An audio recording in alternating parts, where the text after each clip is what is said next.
एक दिन कैंडी और जेली, जो कैंडी लैंड की बेहतरीन दोस्त थीं, बोर हो रही थीं।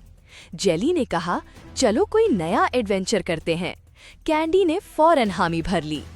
वो दोनों चॉकलेट नदी के किनारे पहुंचे, जहां उन्हें एक चमकता हुआ दरवाजा नजर आया।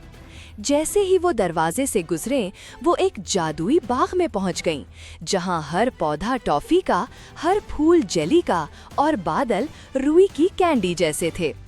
अचानक एक रोती हुई लॉलीपॉप परी मिली।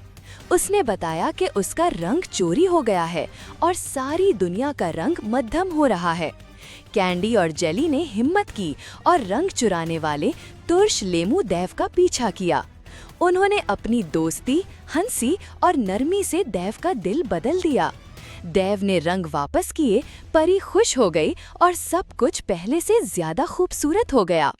कैंडी और जेली को समझ आ गया कि दोस्ती और मोहब्बत सबसे बड़ी ताकत है।